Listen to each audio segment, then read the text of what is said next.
Yo, what's going on? We back. Connor Culture Podcast. Y'all know how we get down. My dog J.A.L. Boogie G Money. Y'all know what it is. Let's get it. You know what I'm saying? And fellas, let's talk to him. What's today's topic?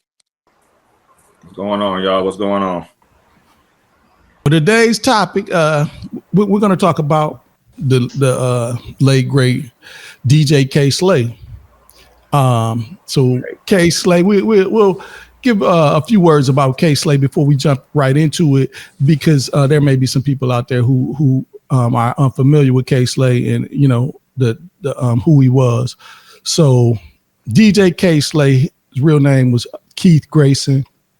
Was a legendary New York City DJ, mixtape icon, best known as Drama King. Started out actually as a graffiti artist. He was featured on a hip hop documentary called Style Wars. He later became one of the most influential figures in East Coast hip hop, and he rose to fame in the late '90s, early 2000s with mixtapes, radio shows, premiering exclusives, and keeping lyrical rap alive during the whole, when everything was going commercial. He was all about more so keeping lyrics alive. He was a curator who gave MCs from up and coming rappers to legends a platform to spit. He had several releases. Some of them were the Street Sweeper, Volume 1, Volume 2, The Champions, North Meets South, The Soul Controller. He had a lot of posse cuts. One we'll probably speak on a little bit, that like Rolling 50 Deep. And unfortunately, we lost K Slay in 2022 due to complications of COVID-19. But he left behind a massive legacy as one of the true DJs who believed in real hip hop. No doubt.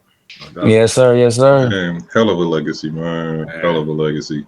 So that was a huge loss for hip hop that day, man. Hearing about his passing. But yeah, no, let's get into it, man. We honoring a legend today, DJ K Slay. Yeah, let's start at the very beginning, man. Tell us about how did you get connected with K?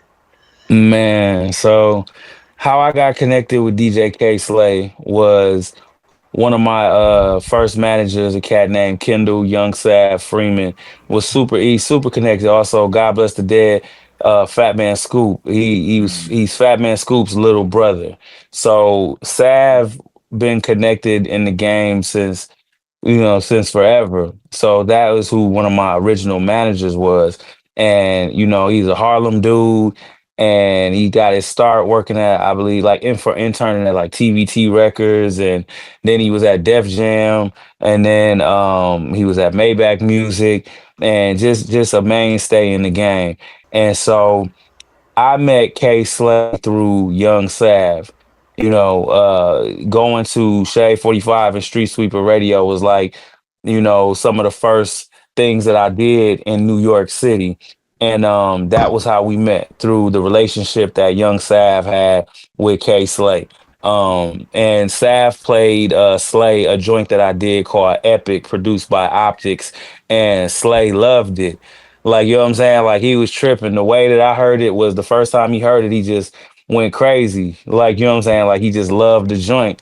And so when I came up to the station, and I think this is even still on the internet somewhere, but I remember when I went and did my first interview up there, he was like, "Bro, when you said I got the hunger of a BIG that ain't been signed yet," I said, "Oh God."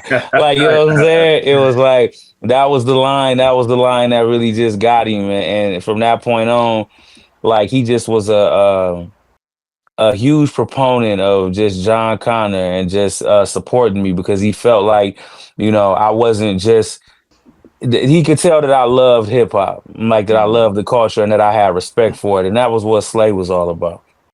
Oh, yeah. So John, when people talk about the Drama King, K Slay, Uh, what do you think they miss or overlook about his impact on hip hop? I think that we miss because I think with each generation, the industry when it comes to hip hop gets more and more watered down. The love is gone. People's intentions as to why they're doing things get more and more just money driven, ego driven, fame driven. K Slay was all about preserving hip hop, and I just want to try to make sure I use the right words. We miss the fact that K Slay didn't have no ulterior motives. If you was dope, he was gonna rock with you. If you was whack, then he wasn't. Like, you know what I'm saying? He wasn't playing industry politics.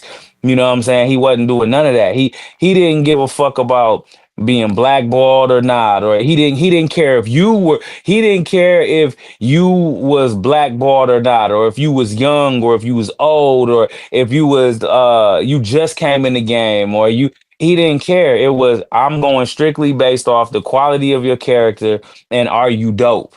Mm-hmm. Everything else in the music business is based off, well, you're cool with this person and I'm trying to get something out of you. And then I'm trying to get next to this person. So I'll act like I like you. And even if your song is whack, I'll nod my head extra hard and act like I like it. So you can, you know what I'm saying? It's just a bunch of dumb shit. And Slay was not about the dumb shit. If something was whack, he'd be like, yo, that's whack, son.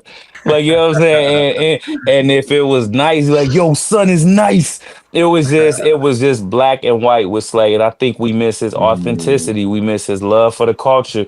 We miss we miss him selflessly being willing to give artists a chance that wouldn't normally get a chance. Like Street Sweeper Radio, he will play anybody. Like I said, like this is worldwide, XM radio. And if you was dope, he was gonna spin your record. He didn't ask you for no money. He didn't ask for nothing. He just wanted to see you succeed. So we miss that about K Slay, like just how aggressively um aggressively passionate he was about hip hop, and trying to make sure the right artist got on, and the right artist that he knew that when he was gone was gonna keep this hip hop thing going. Like, that was what he was all about. Like, and I think that is something, like, the more time goes by, they don't make them like K Slay no more, man. People that just want to see you win just because they want to see you win with no other motive. It's just he just wanted to see dope people make it. Mm-hmm. Mm-hmm. Mm, love For that. sure. Yeah. Okay. So you work with K Slay quite a lot. Uh-huh. In terms of I know you at least did what, like 6 or more songs with K Slay, Back to the Bars, On Site, Undefeated, Last Days of Hip Hop, It's a Brand New Day, Rolling 50 Deep. To name some of the songs y'all did together. How was it to work with K Slay? Just in terms of I always loved working with Slay because I did and do have so much respect for him and what he means to hip hop, that anytime he called me, because anytime I worked with Slay was because he called me. He would call me like and be like, "Yo, Connor, I'm about to send you I'm about to send you some shit." Like, you know what I'm saying? And it was like, it was always an honor to get that phone call or that text where he let me know he needs 16. Or I Mm-hmm. remember one time, man, I can't remember what song it was, but I think I might have spit a 20. And I didn't do it on purpose. I did it because the beat was kind of awkward and I didn't know where I was supposed to come in and where I was supposed to stop. And Slay hit me and he was like, "Yo, you got niggas hot, son." Like he like niggas is like, "Why you let that nigga spit 20?" I said, "It's hot." That nigga, he That's said, right. That's why. he said, "No, if the shit wasn't hot, then I would have took it off." He said, "But niggas can't be mad if it's hot, son." You know what I'm saying? Like how niggas gonna be mad, son, if it's hot. Like, it was, so I always did, because it was like just a constant cosign. It was a constant getting validation from someone that I looked up to and respected, and that it's like he one of them staples. Like, come on, man, New York City will always be the mecca of hip hop. They created it, and he grew up in an era where I feel like K Slay was stamped and solidified to be a gatekeeper of hip hop, if there is such a thing, because he was there when it was all getting put together. Like he saw it out his window. So I feel like if anybody was gonna be somebody that could be the person to either let you behind the velvet rope of hip hop, like, and to be like, okay, you get in, you don't, you get in, you don't. I feel like K Slay is one of them people because he saw it. He saw the criteria of what it meant to be hip hop, to be a hip hop artist, to be a rapper.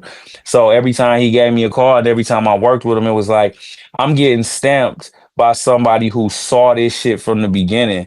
It's not like, he just think I'm nice. It's like he saw all of them, the Melly Males and the MC Shans, the KRS ones, the Rakims, he was around that. Like it wasn't he like the rest of us, we just heard it on the radio. He was there. Like, you know Right. what I'm saying? He Yeah, was there when Run DMC, you know what I'm saying, probably in the park, you know what I'm saying? He was there, like, you know what I'm saying, when Cool Herc, and he's there with Curtis Blow, Russell Simmons, like, you know what I'm saying? He saw this. He was there when Dame Dash and Jay-Z was just trying to get on. He was there Mhm. when, you know what I'm saying, a young Lil Kim was just tagging along with Biggie. He was there when Puffy was running around with Biggie. So I'm getting stamped. This is somebody saying, you're not you nice from the perspective of I saw all of that and I'm saying you got it. Like hmm, you understand? So yeah, it's like a difference between like I don't know, if we use like a woman for an example. If an average nigga tell a girl she pretty, it's cool, but it's like you ain't really been nowhere like that, so you don't really have a proper perspective of what pretty is. Now, if somebody then been all around the world and you know what I'm saying, then seen and then if that dude be like, "Yo, you are gorgeous," it's coming from the perspective of he's understanding what's out there. So I'm telling you, you gorgeous from the perspective of I've seen gorgeous, like you know what I'm saying. So with K Slay and him stamping me, it's like he's telling me I'm dope in the realm of nah, nigga, I know what dope is. I know what dope is on a level of you don't even understand. You know what I'm saying? Like, cause Mhm. he like think about that. How long K Slay was in the game? He was there when Nas was a new artist. He was there when Busta Rhymes was a new artist. He was there when Jay-Z was a new artist. He was there when Eminem was trying to get on. So for Slay to say, you dope, I want to work with you and I want you on my shit. This is coming from the perspective of I'm saying you're dope by dope standards, by the shit that I seen since 1970, whatever. Like, you know what I'm Mhm. saying? And I'm Mhm. fucking with you. You little nigga from Flint, you're dope. You know what I'm saying? So Right. it was always dope to get that cosign, man. I never took it for granted at all. Yeah, I just man, yeah, and I just had to look it up real quick because I don't think I knew well, just as much as you just provided, just about like K-Slay in terms of like his origins and his background. But it says here, man, and correct me if I'm wrong, and we know the internet get this wrong sometimes. He was born August 14, 1965. Hmm. So right? So when is the birth of hip hop? I know we just finished celebrating 50 years. 73, August 11th, 73. So Hmm. he predated hip hop. He was born before hip hop as a genre was even created. So he literally grew up during the The birth of hip hop. Mhm. yeah, Hmm. yeah. Ain't So that like crazy? so Yeah. what's some of the just to pick I want to piggyback off of what you just said, man. Like some of the legendary stories, right, that you remember that he told you about like hip hop or maybe like some of the artists like in the game, like when you was having these different conversations with him, what's something that stuck out to you and you was like damn, that's crazy, like maybe it was someone that he used to work with, back in the day. Because you mentioned, I wrote them. It was like all the legends: Run DMC, KRS, Cool Herc, Curtis Blow. Like, any of those stories stick out? Well, for me, it wasn't so much like when me and him would talk, he would more so focus on telling me like what I should do and how to stay focused and why he fucked with me. And it was always gems to help me. And it's like I wish I would have asked him more questions, like to tell me more stories. And when I reference those people, I'm just saying that based off when he was born and where he grew up at, he was as being a fixture in hip hop. He grew up around all of that. You know what I'm saying? And working in the radio, he got to see all of that stuff transpire. You know what I'm saying? So it's like I wish I would have like took the time to, you know, it remind me of like when my grandfather passed away. I always said I wish I would have asked him more things about like what it was like growing up just in general, because it would have helped. You know, they say it's nothing new under the sun, because that would have helped me be prepared for certain things. But I was so like, man, you know what I'm saying? I'm always so in the moment that I feel like I didn't take advantage of those times, and sometimes I beat myself up. And I think with K Slay, I feel that same way as I feel like when my grandfather passed, that me and him had such a close relationship that I had access to all of these stories. You know what I'm saying? But I felt like I was just so grateful and humbled and honored that he was pouring into me so much that I never really got too deep into getting him to tell me firsthand accounts of certain things. So the things that stick out to me though is always whenever we was on the phone. It was just he just really felt like I was nice as fuck. Like, and he just really felt like he was gonna always do anything in his power to put me in front of as many eyes as he could. So everything that we ever talked about was very Jon Connor based, and it was very what I should be doing, what I need to do, what traps not to fall into. Always him giving me props lyrically.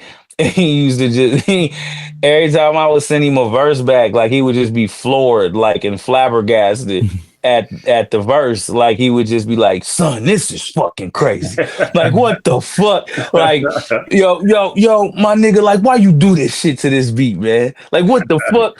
It was times where he would be like I knew this beat was crazy, but god damn. Like kind of like he would just be, because I believe Slay was a Leo. His birthday, I feel like just passed not too long ago. And so he would like when he would express himself, you could imagine fire sign. It was always, God damn, Connor, this shit crazy. It was always that, man. So when I think of just stories, I think that's what pops out to me, because it was always just very much so focused on me and how dope he thought I was, and just how he just wanted to see me win, man. Okay, so let me ask a real actual question here. So you have obviously worked with some legends in the game, Dr. Uh-huh. Dre, KLC, DJ K Slay. What was the difference between like a KLC, a Dr. Dre, and then K Slay? That's a good question. Um, the difference between those three particular people, um, I feel like Dr. Dre is in love with the music and how it sounds. And no matter who's sitting in the chair across from him, that's what he loves. He's not in love with any one particular artist. He's just in love with the music. So an artist becomes like a different color or a different brushstroke on the canvas in his mind. You feel me? And I feel like Mhm. the artists are almost like I said, like different colors of paint. He's not in love with any particular color of paint. He's in love with the uh the canvas itself and what art he can make on that canvas in his mind. And if you happen to be one of those artists that crosses his paths and he said, "Ooh, I could use a little John Connor blue for a little minute." You know what I'm saying? Then cool. But he's always going to be in love with the actual music itself, right?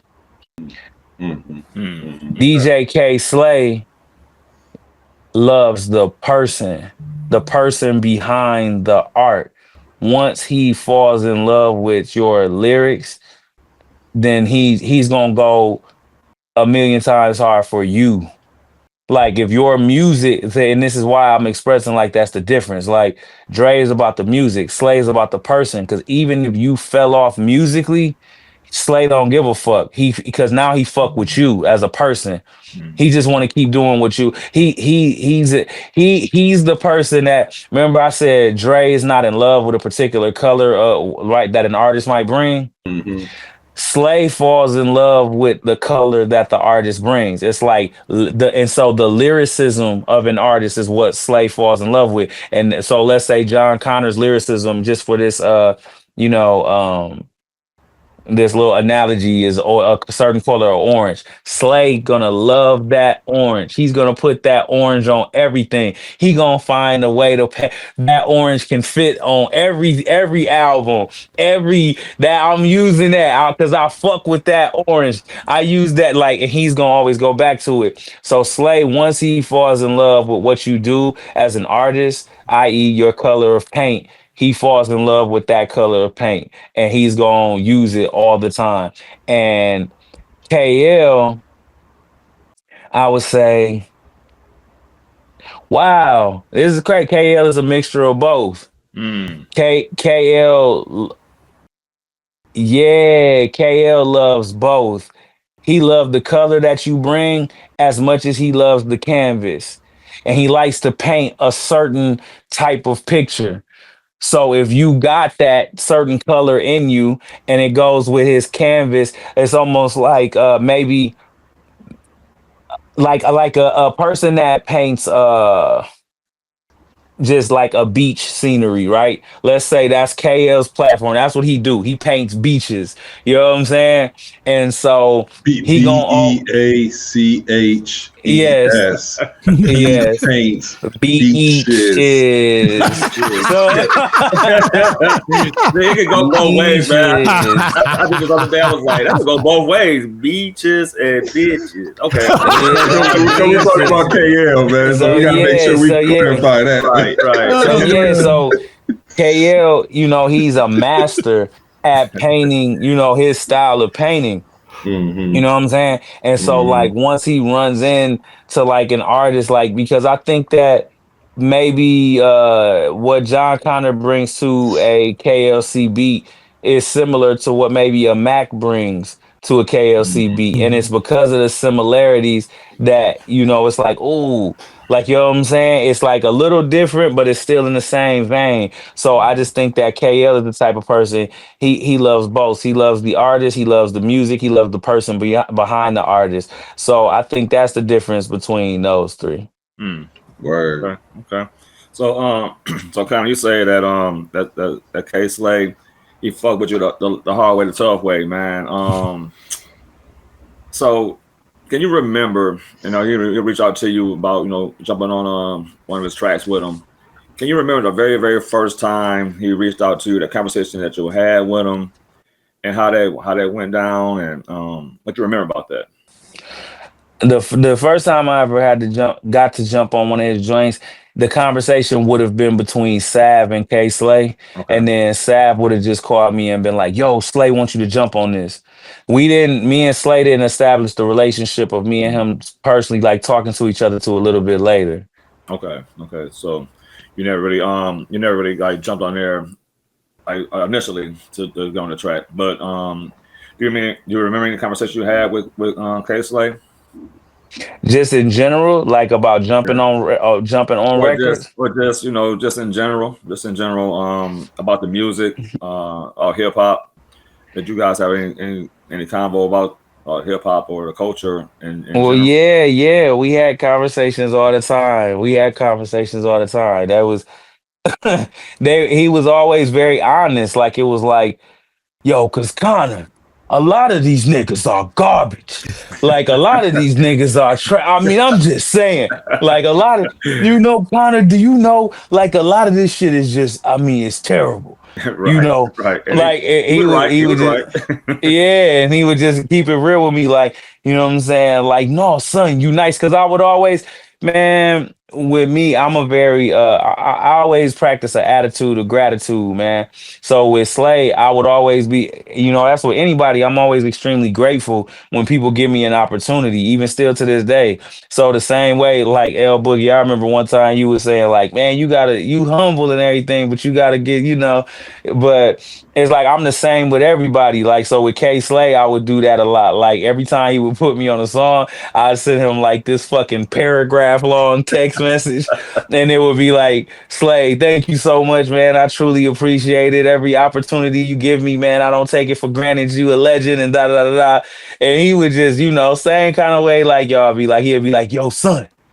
Like I fuck with you. You don't have to, you know what I'm Right. saying? You Like, have to but go I'm on it. like, yeah, but I'm like, but it's from my heart. But and now that he's gone, I'm glad I did it because there's never a doubt in my mind whether he knew how I felt about him or not. Right. I still got some of those text messages, man. And like I just be reading them back. And I can in my spirit know I'm so glad that he knew how I truly felt about him. Like he didn't pass with me being like, I wish I would have told K Slay. Nope. He knew. Yeah. He knew for years like how grateful I was to him. And he always appreciated it, bro. That's what's up. That's dope. Man. That's dope. So, you are, I know you said that most of the time, like initially, your communication might go through your manager at that time. Mhm. Did you ever get a chance to work collaboratively in the studio with K Slay, or was it typically like a remote type situation? Man, I want to say it was one time. Yeah, you just by you asking me that question, you just made me remember literally the one time that I was in the studio with him and did a verse. And tell Oh us about shit. that. Tell us about it. Oh man, it's very vague because it was only one time. Damn. Hmm. I feel like damn, it was one time and I really can't remember the details, but we was in New York.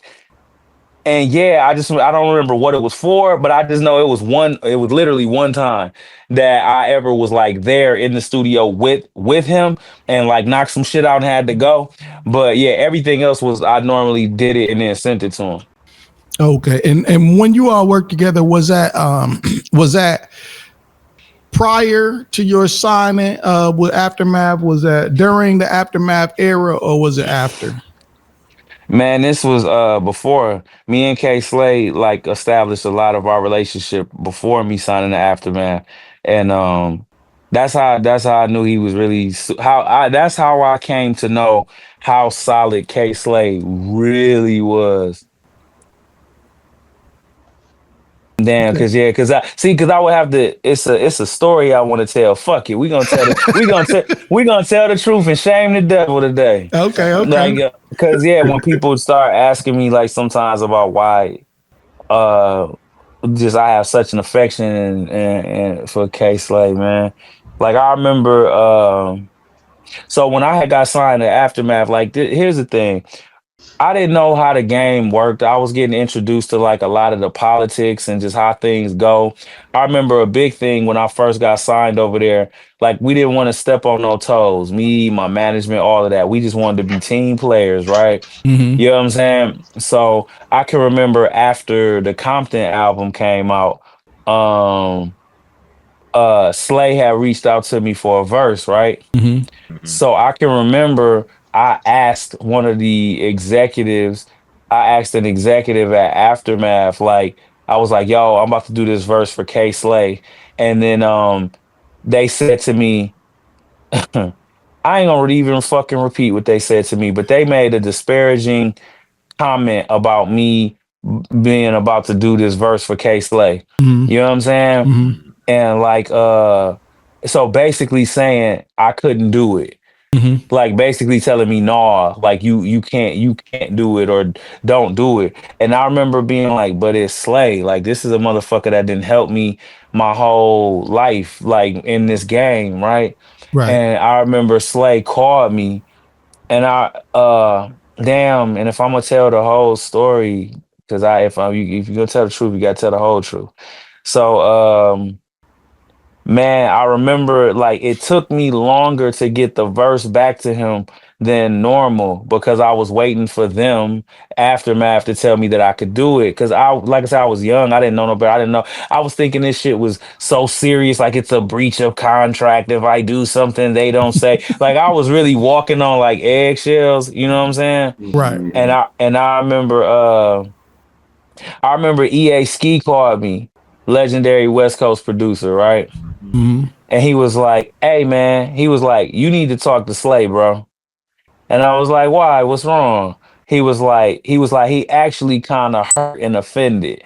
And I said, really? I said, why?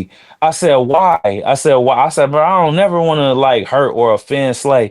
He was like, cause he asked you to do something and you acted like you couldn't do it, like you had to ask somebody else to do something for him, like, you know what I'm saying? Mm-hmm. And immediately when EA said it, I felt like shit because it was a mirror put in my face. It's like, nigga, how dare you gotta ask somebody to do something for Slay? Like, what are you talking about? Like, first of all, you a grown-ass man. Second of all, fuck whoever say who you can't do. What the fuck they mean you can't do something? Like, you know what I'm saying? It's like, yes, for a nigga like K Slay, you do that shit, and whatever conversation need to be had after that, then that's what it'll be. But there's nobody that could tell you can't do something for Slay. And then that, as soon as EA Ski said it, like I felt whack, and all I wanted to do was apologize to Slay. You know what I'm saying? And like I remember I called Slay, and man, and he was like, "Yo, what's up?" And I was like, "Slay, bro," I said, "I am sorry." I said, man, I said, I'm sorry that it took me long to get this verse back, man. And I said, you absolutely correct. I'm like, man, honestly, dog. And I told him the truth. I said, bro, I've been walking on eggshells over here. I didn't know what I could do, what I couldn't do. And this is the conversation I'm normally referencing. Like when I say that, like he just always kept it real with me. He was like, yo, John, he said, I'm going to be there when them niggas not there.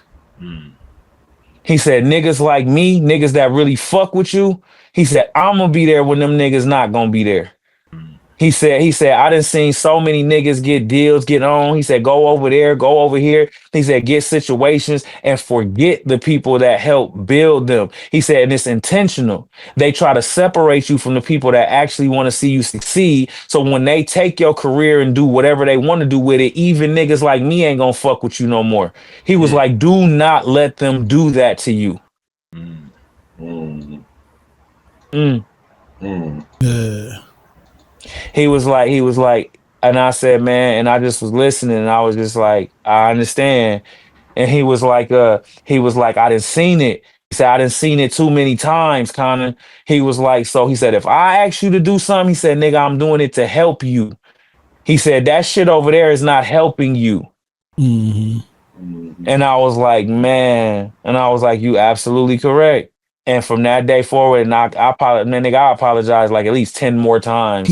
You know what I'm saying? Because it wasn't like I was ever not gonna do it. It Right. just was the fact that I was sitting there. Well, can y'all tell me if I can do it or not? Can y'all tell me if I could do? And in that meantime, Slay like, nigga, I normally ask Connor for a verse that should be back in 24 hours. So what the fuck is going on? Like, you know what I'm saying?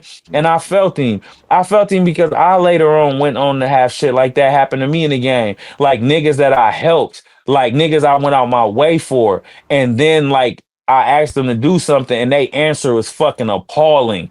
Like you'd be like, what the fuck? You? Like, you know what I'm saying? How the fuck you? Like, you know what I'm saying? And I could feel like Slay felt like you? Like nigga, hold on. And I felt like shit, and I did. And from that day forward, it made me just have perspective as a man. Like, yeah, like I looked at myself like, yeah, what the fuck is wrong with me? I know who kept it real with me. I don't need nobody to tell me what I can and can't do. And some battles is worth fighting. And basically it was like, yes, K Slay is one of them people that if they didn't want you to do the verse, fuck them. Like, you know what I'm saying? Do what the fuck you want to do, and then y'all argue about it later, but nothing's gonna stop you from doing something for K Slay because this man has went out of his way for you when he didn't have to. So it's almost like a how dare you even have to think about it. And so after that, so when I kept apologizing, he was like, we good, John. He was like, we good, my nigga, we good. He said, so get the verse back to me by da da da. And I'm gonna tell you, and we never spoke on that ever again. And he just and I'm gonna tell you how solid the nigga is. We went right back to normal like nothing ever happened. He went right back to putting me on his radio show, went right back to asking me to get on these goddamn That's features, a real went one. That's a right. real one. Come on, man. A real And one. it's a fucking real one, dog. And that's why I move the way I move within this shit. Where it's like because he understood, man, I was young. I didn't know nothing. He understood where I was at in life. Somebody else would have took that personal, like, oh, this nigga Connor fake. This nigga, no, he looked at it like this nigga Connor young, don't know no better. He over there with sharks that's mentally fucking with his brain every day. He doesn't understand what the fuck is going on. He understands that. So that's why, like, when I deal with shit or things that I've been through in the music business where I've tried to help artists, I always just look at younger artists like they don't know. They don't know what they don't know. You know what I'm saying? And it's like, so I don't hold them to the same I don't hold them to the same like level of you somebody found the word for me. I was gonna say standard. What? Yeah, I don't. There you go. I don't hold them to the same standard of integrity sometimes because I feel like they still learning integrity. Maybe they mama ain't teach it to them. Maybe they daddy ain't teach it to them. Maybe the nigga that they dealt with before me in the music business was on some shiesty shit, and that's the only morality they know. Maybe it's you know what I'm saying. Who knows? You know. So I never hold it against artists because the same grace that I try to give younger artists is what K Slade gave me because I didn't know. It wasn't that, oh, this nigga's a whole ass nigga, Jon Connor. A hoe. No, he didn't look at it like that. He could have, like, this nigga Jon Connor's a whole ass nigga. But he like, no, I know he's not a whole ass nigga. So let me allow him the conversation to understand where he's at and put in and give him what he needs to grow out of this situation and become a better person. And he did that. So that's what I try to do with artists, man. So, do you remember that verse that you sent to K Slay? You remember that verse, and you know, was that one of your favorite verses that you wrote for K Slay? Man, the verse itself might have been man, heck no, because I did so many verses for K Slay. I know. Whatever video it was, where I mean, I shot the video. I shot the video for it when I was in LA.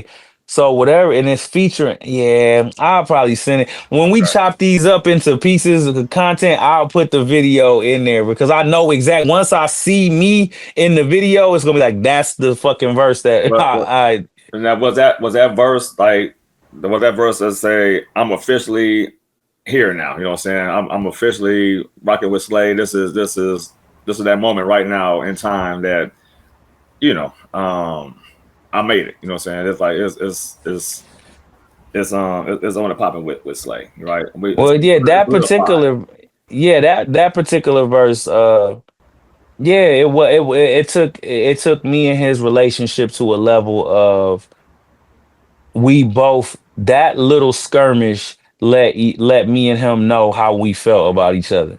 Mm, Like to him, like I felt that he because like I say, man, when EA Ski told me that Slay was hurt by that, it was like, damn, I understand. I'm not just a fucking another rapper to him. Like, like a yeah, I brother, don't get like a brother to yeah, me. like it Yeah, was like a little brother did something that hurt his feelings. You know yeah. what I'm saying? And then for me, I think he understood that how sincere I was with my apologies, that I didn't look at him as just like an industry nigga giving me opportunities. It was a bigger brother that I respect that I was hurt that I hurt him.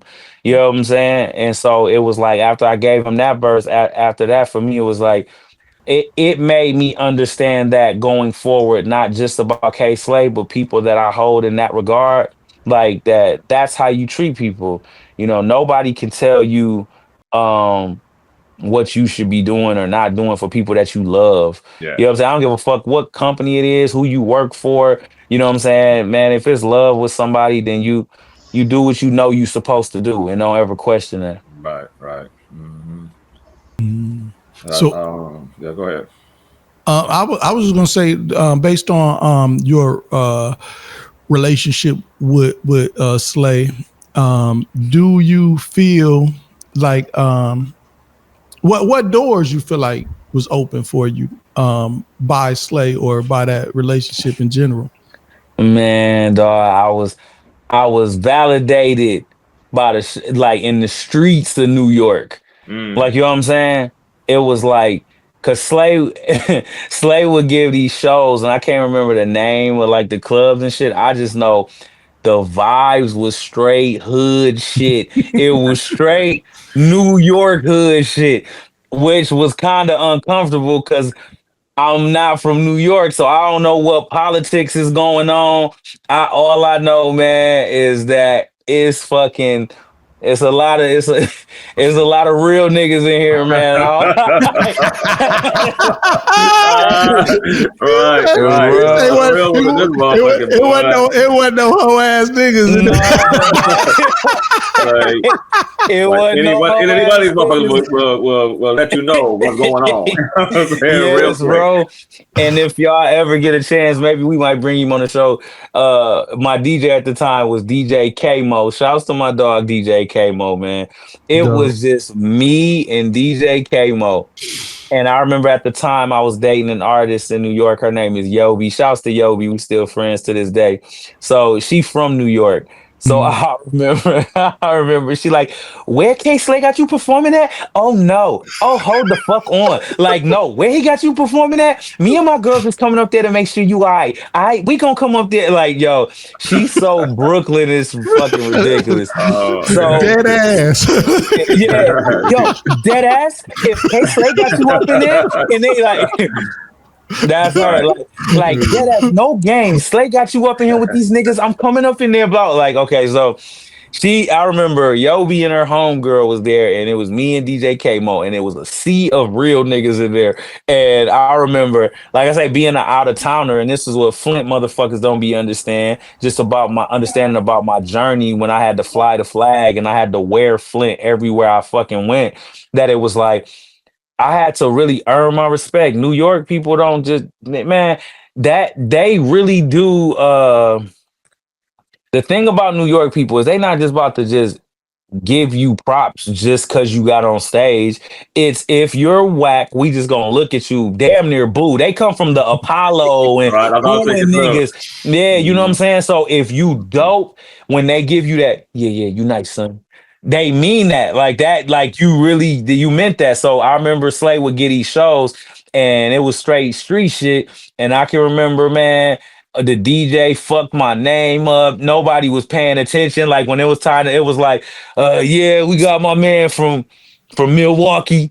You know what I'm saying? Milwaukee, like what? I remember, yo, listen. See, that's what we see is humbling. We be having to understand to New York people, Michigan might as well be Milwaukee or Minnesota. Right, They don't right. fucking know. So I remember before that though, like they kept pushing my time back. I remember like a little kid going up to Slay, like, Slay, when do I go on, man? Eric K say, yo, Connor, you good. Tell them niggas to put you on right now, son.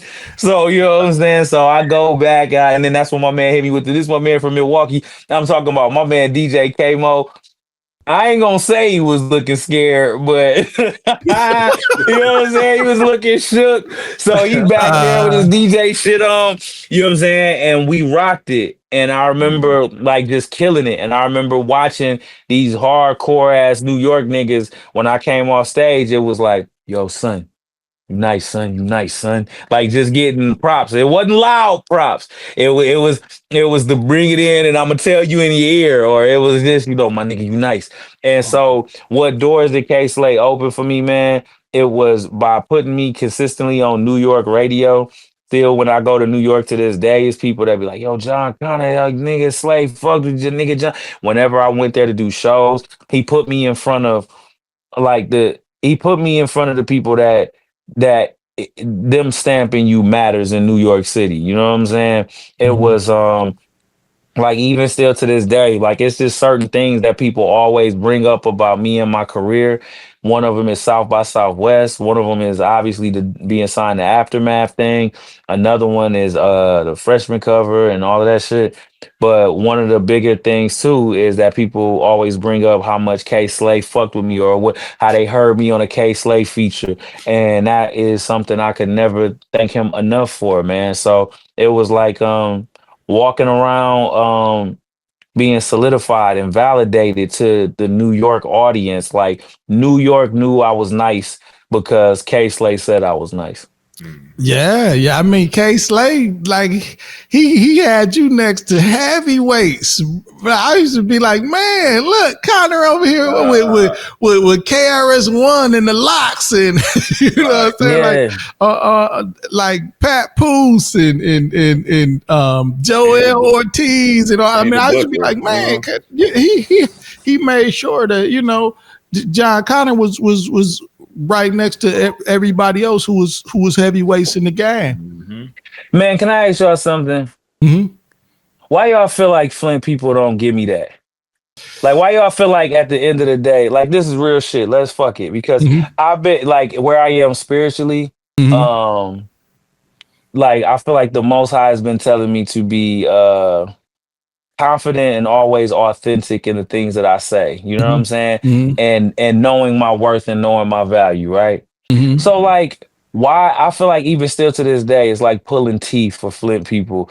But like everywhere else, like you know what I'm saying, like in New York, K Slade felt like, let me put this nigga is worthy of being next to Rakim, next to KRS, next to on these rolling 100 deep, rolling 200 deep. Like this, like he felt like I was a Nas or a Jay-Z caliber of MC. And why is that? Like, you know what I'm saying? Why is that? I never understood like why Flint never championed, like why Flint people don't stick their chests out on that y'all got one of the nicest motherfuckers to ever rap, like period. But it's always like, who's the greatest rappers from Flint? And then it'd be like, if anybody even say Jon Connor, it's be like, get the fuck out of here. Like, you know what I'm saying? Yeah. Like it'd be a debate. Like it'd be a debate. I'm saying now, and I'm gonna continuously say it until the end of my life, because I feel like for the first half of my life, like I was very like humble and quiet about those type of things. But now I'm saying it. I do feel like I'm probably the best lyricist ever to come out of Flint, and I don't understand like why. Like that was like why, because I'm sure y'all probably seen it sometimes, like maybe it'll be on Facebook or Instagram and you're like, who represents your city, like, you know what I'm saying, as an MC, who's the top fucking 5 in your city. And then if somebody even if a motherfucker be like Jon Connor, they like, get the fuck out of here, hell no, fuck that nigga. Like y'all niggas smoking. This nigga's crazy. Y'all niggas. First of all, man, you know you got to stay out of the comments, man. Do not. Well, yeah, read no. the Now, comments, let me tell you something, G Money. Like, let me tell you something. No, let me tell you something. This was years ago that I seen it. Because now, whenever I see that, like, you know what I'm saying, like for either for Michigan or Flint or whatever, I don't pay attention to this shit now because I know I'm the greatest. Like, period. Yeah. I know that. Like, I even had a conversation with myself one day. Because, bro, as an Aries, man, I don't like for anything to come out of my mouth that isn't fact based. Like, you know what I'm saying? So before I made the statement, like, I'm the greatest, I think I'm the greatest. Like, you know what I'm saying? It went through a filtering process. It was like, all right. It was like, so before you say that, before you commit to I'm the greatest, it was like, be real with yourself, dog. It was like, okay, start with MC Breed. It was like, okay, MC Breed.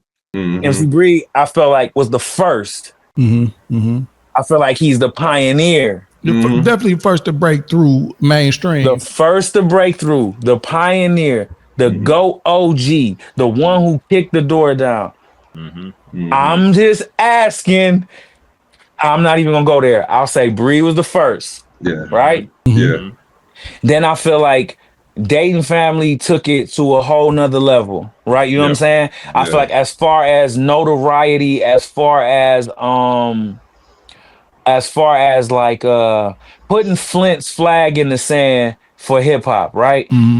Yeah. Okay. Yeah. I would say even too, like I think Breeze sort of started our notoriety and our presence like down south with the moves that he was making in like Atlanta. Then someone in New York too as well with his work with Eric Sermon. But I think when Dayton Family came around, they kind of solidified that down south Flint influence. Right. Like even more like built on what Breed, kind of had. Because remember, Breed was getting shouted out on like Lay It Down. I think the reason why Lay It Down is really a classic in Flint is because they shout out Breed at the end of the song. Absolutely, I 100% agree. So we can establish Breed the first king, pioneer, Mm-hmm. Dayton family.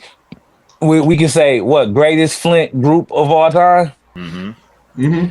We can say that. Yeah. Yeah, I think we can say that. I So, think we can say so that. here's the question: Jon Connor can't have greatest lyricists of all time. That's not the truth. I think Fuck this. that. Here. Go ahead.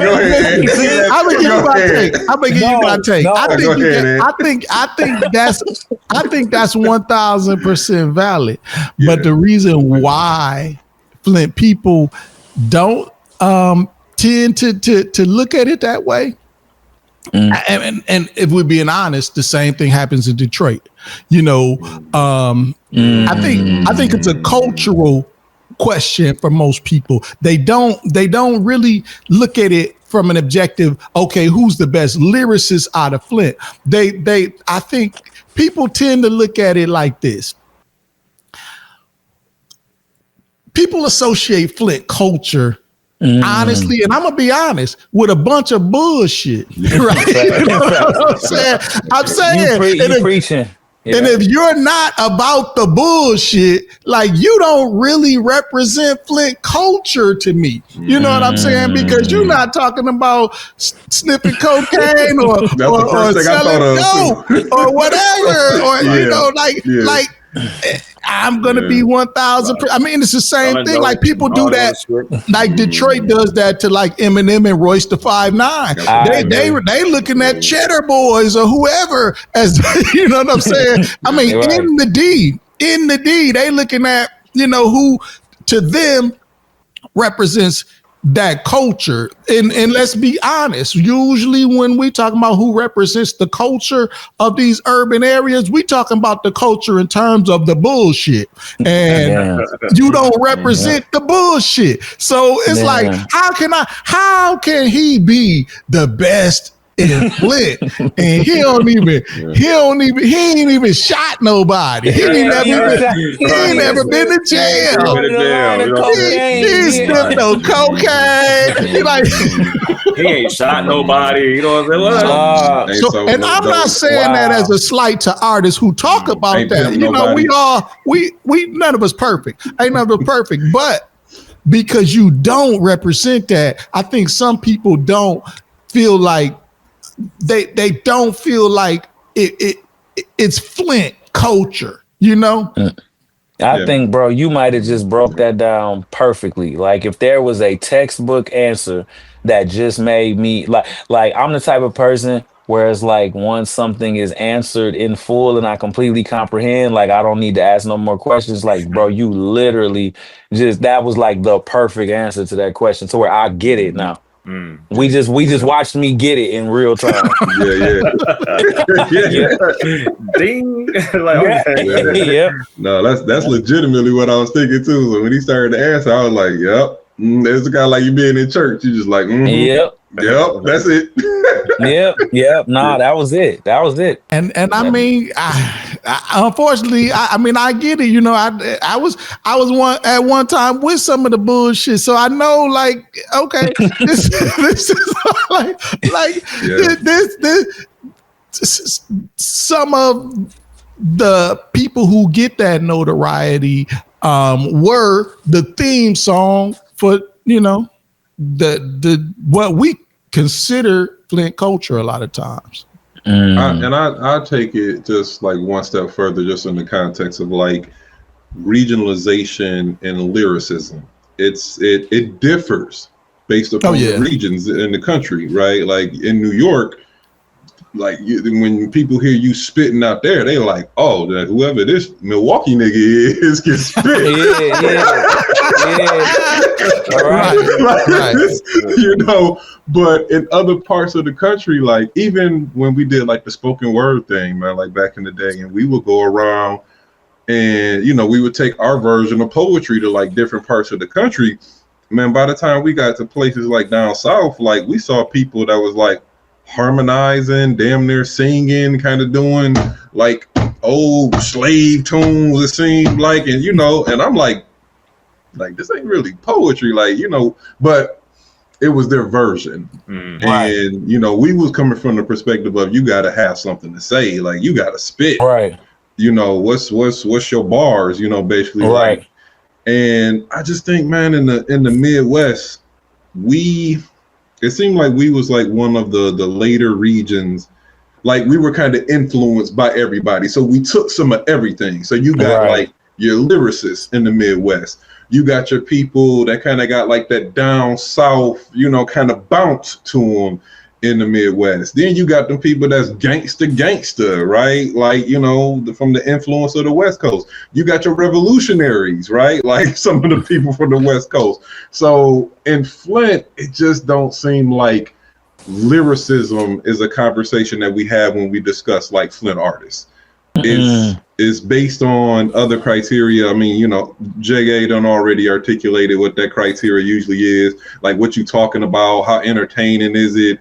Is it, witty? Am I gonna be able to laugh at it? It's usually like more ridiculousness that we associate. It's like the more, I think, almost absurd kind of your content sometimes coming out of Flint. People will be like, man, you hear that nigga talking about like, the snorting cocaine and smashing, both his baby mamas together. What I'm saying? It's just like, right. Like, man, he was spitting, and it's like, was he? You know what I'm saying? Like, is that what it is that we associate lyrics with? But when you actually saying something, out of the city, then people gonna be like, it hasn't caught on, I think, here as like it would in a New York, where people obviously respect bars. I feel like more, and even in New York, that has changed, because I'm actually talking about the era of New York that appreciated that. But now, you look at some of the artists coming out of New York, and you can't differentiate them between a new person from Atlanta sometimes. That's a fact. So yeah, it would be dope, man, if Flint could get to the point where we could actually just appreciate lyricism. We probably would produce more. But you are, I think, a product, man, of what I was talking about. Like, you were someone who just so happened to be influenced by so many different sounds, but you led with lyrics out of all of that, right? And sometimes, man, cats and growing up in Flint, they don't necessarily do that. They don't lead with lyrics in their music as hip hop artists. And I think we also got to say is that there are artists out of Flint who have lyrics, and especially even some of these younger artists that have come out lately out of Flint. They have lyrics, but I think they also have combined like they've combined the shock value with lyrical complexity, with cadence, with metaphors and all that, but they still got, you got to put the bullshit in there. You know what I'm saying? Like and I'm not saying that in any type of judgmental way. Like I said, we all been with the bullshit at one point in time, or it still are in some ways. But I'm saying that even though, like I said, the more recent Flint artists, some of them are okay lyrically, but your voice went up 2 octaves. That's how you know a motherfucker. That's how you know a motherfucker. Lying a little bit. they got all right.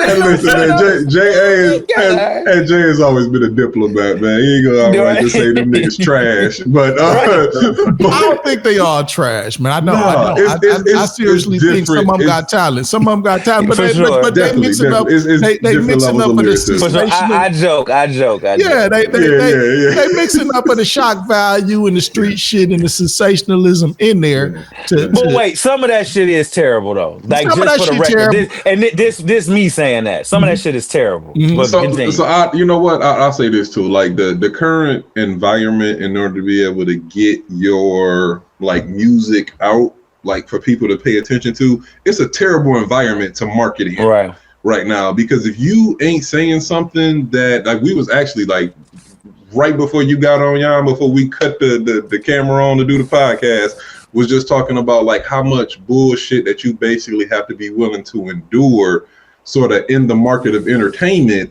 to be visible, right? Like you have to say something that's going to pull your attention away from people who are doing and saying the most ridiculous thing that you have Correct. ever heard of in your life. And so if I get on there and then I'm just like witty and clever and I got metaphors and all this other kind of stuff, I better be saying some shit that's going to be the equivalent of a young Nas talking about waving automatic nuns at guns back in the 90s. Right. Like, you know, it got to be like now, even if somebody say something like that now, they'll be like, man, who this nigga, man? Like, you know what I'm saying? Right. Like, you know, ain't no nuns where I come from. Like, man, what is he talking about? Like, you got to say ridiculous stuff. It's different type of lyrics, man. And it's also, again, it's a different market. You know, these young cats is marketing themselves in. And, yeah, man, I mean, it's being in entertainment, I don't know, you know, right? Like, it's one thing when you got a job, right? You got a boss. Somebody tell you what it is that you do 9 to 5, and you know exactly what it is that you do in order to get your money. And you all, right, yourself, other MCs, producers, so on and so forth. It's like, man, you don't eat if you don't create. And even if you create, it has to be something that people are willing to support. So it's a different level of anxiety, I imagine, that Cass is dealing with, man. And sometimes they might get to the point where they're like, fuck it, I'm just going to be the most absurd version that I can possibly be because I got to eat out here. I mean, I'm going to be honest, man. We talk a lot about the industry pushing like negativity and all that stuff but if we being honest, man, like, and I'm gonna speak specifically to Flint. Flint, if you not on the bullshit, that you know, that's like what's you know what I'm saying, that's what people gravitate toward the most. I'm not saying they don't mess with, because people in Flint mess with Jon Connor, of course, but you know, if you were sniffing a little more cocaine or selling a little cocaine or waving some guns around, waving some pistols or being, and I'm not saying, you know, I'm not saying that that's the direction you want to be in no way, shape, or form. But unfortunately, that's what the culture embraces. Yeah, unfortunately. That's a sad truth. That is the truth, man. All right, I took us on a detour. Yeah, Let's get back to I know. Man. Back on Slay. So, hopping back in, if you had to describe K Slay in just a couple of words, right? Out of, you know, everything that, you know, he's you know, told you, like the different, you know, directions he sent you as far as like getting on, you know, what's just a few words that you would use to sort of describe like his impact on, like, you know, your life and your career? First, a word that I would use to describe him as a person is just honest and having integrity. And then you said his impact on hip hop. On you, like on you, on me and my your life. Career. Mm-hmm. Necessary. There wouldn't be the respect that I get in other states for being a lyricist would not be if it wasn't for K Slay. Yeah, I wouldn't. Man, I give that all to him. Like I said, just everything he ever did, putting me on all those projects, playing me on Shade 45 all the time. Any opportunity he ever had where he could put me on where I fit in the picture, he did it. So the impact on my career is man, just infinite. You know, it's an infinite impact. It's something that's still felt today, because even when they do like tributes to K Slay on like Shade 45, like they'll call me and have me say some words or do a drop, you know what I'm saying? Because they know how Slay felt about me and how I felt about him. So it's like K Slay will always be a part of my career for the rest of forever until the day I'm old and gray and leave this earth and stop doing it. I will always sing his praises because he did something like he didn't have to do what he did. I'm not from New York. He didn't know me. Like you know what I'm saying? It's not like I was his little cousin or something like that. And he was obligated to do shit for me. Man, he wasn't obligated to do nothing for me. Like he just heard talent, saw that I came from a city that didn't have a lot of resources. And he knew like the only way this kid is gonna get an opportunity is if I help him and if I use my platform to bring attention to his gift. So love that dude, man. Word up. You know what I'm saying? Shout out, big up to the K Slay. For sure. Yes, sir. Miss him, man. Yeah, Miss him. yeah. So yeah, just wrapping up, this episode of the podcast. Just any final thoughts, man. And actually, I know we just usually ask final thoughts in terms of it just being open ended, like your final thoughts on the episode. But I think this actually might be the first episode we did, man, in honor of someone who is no longer with us. That's passed on. So on this version, the final thoughts, man. Just I'm just interested in hear what you think about when K Slate come to mind, to you now, man. Like, is it still something that you wish maybe you had said to him, mentioned to him? Maybe just provide on some update on who you are now compared to when you last seen him and talked to him. So just want to frame, man, just a little bit, man, like your final thoughts on K Slay and his legacy in your life. I do wish that he was here to see the man that I've grown to become because of the things that he had to talk me through when I was still a younger man and immature. I think he would be proud of who I am and standing on the same moral foundations that he did. I wish he was still here so I could keep hearing him get excited about my verses, because that's like, that's man, I don't play a lot of my shit for a lot of people. Like I just do it and it comes out and then whatever. But as an artist, it's always good when you got people that support you and put that battery in your back. No matter how good you may think you are, we humans, it's always nice to hear good job. You know what I'm saying? And K Slay was never shy about telling me, you killed that. It wasn't like I wanted it out of ego. It was that inside of me, no matter what accolades I get, I'm still gonna be that 15-year-old kid that used to buy mixtapes off of Ballinger. It used to be a dude that had like this little clothing store on Ballinger and he sold mixtapes and it would be K Slay, P Cutter. P Cutter had these shits called Street Wars. It would be who else? It was it just all these different mixtapes. I can't even remember my man's name, but when it was in my high school years, it was a little clothing store on Ballinger. He showed like fake throwback jerseys. He's you know what I'm saying? But I used to go in there and get mixtapes, and I just remember K Slay's tapes. I would always get them, and then to later on in my life be friends with K Slay is kind of surreal. So yeah, I just wish he was still here, man, so I could get them thumbs up and I could get them fire emoji texts, or I could get them texts where it'd be like, why you shit on that beat like that? Damn. God damn. Like, you know what I'm saying?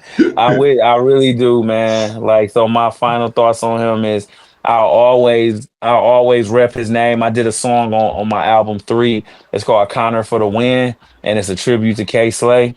And I'm gonna always do tribute records to K Slay because they don't make them like him. It's not that's so rare to just find people just in life, not just in hip hop, but in life that just be like, I'm gonna help you because you deserve it. You don't owe me nothing in return. I'm not expecting anything in return.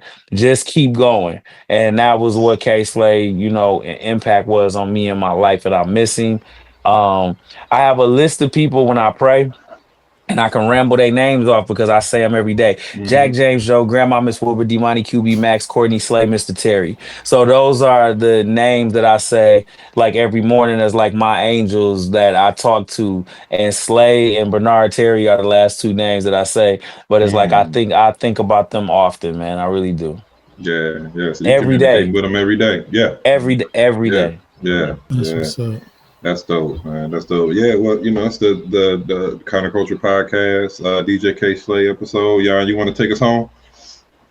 Y'all be good. Take care of yourself and each other. Peace. Peace.